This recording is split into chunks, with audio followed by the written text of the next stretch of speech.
Rated SPG. Striktong patnubay at gabay ng magulang ang kailangan. Maaaring may masiselang tema, lengguwahe, karahasan, sexual, horror o droga na hindi angkop sa mga bata. Wala ring nangyayari sa paghahanap nga ng trabaho nila Gabo sa isang bar na kung saan napasubo pa sila sa malaking kaguluhan doon dahil hindi nga sang-ayon itong si Gabo sa ginagawa ngang panghihimas sa kanya ng mga naging customer nga nila roon. Kaya sa huli ay wala rin silang perang nahita sa naturang bar. Sa kabilang banda, hindi naman maiwasan na manumbat ng mga kaibigan nitong si Gabo, lalong-lalo na ang bago nga nilang kagrupo. Kaya sa pagkakataong ito ay nagalit si Gabo at sinabing hindi umano siya humihingi ng tulong sa tatlo. Kaya naman agad alis itong si Gabo.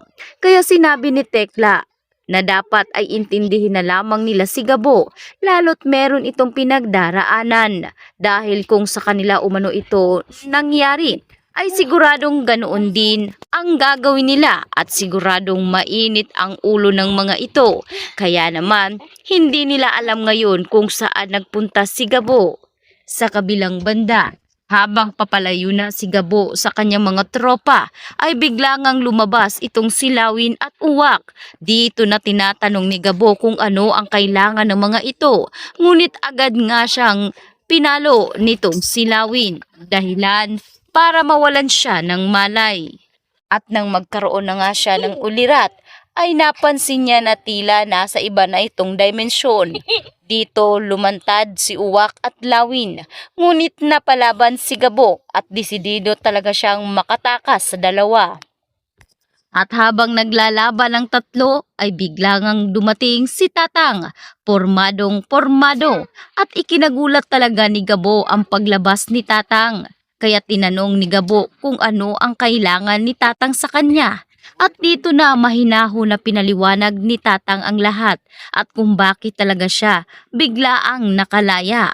Dito rin inamin ni Tatang na nasa ilalim umano sila ng mga pamumuno na kung saan sila ang talaga namang tumatawid at tumatakwil, tumutumba sa mga malalaking sindikato na hindi nga kayang gawin ng iba nilang mga kasamahan.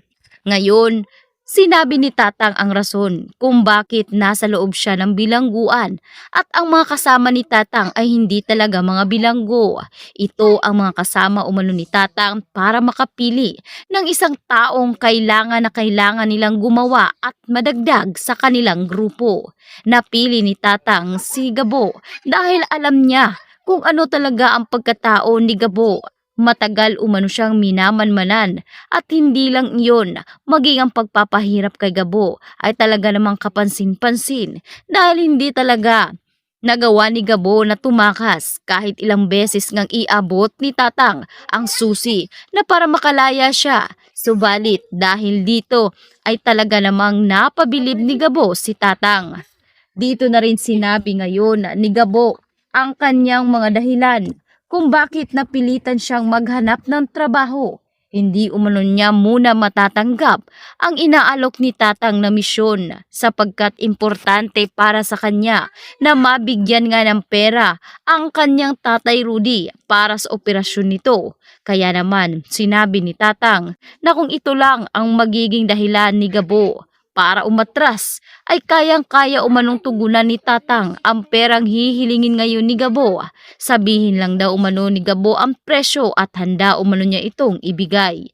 Kaya naman wala umanong magiging problema kung tatanggapin na ni Gabo ang misyon at dito na sa ilalim sa napakalaking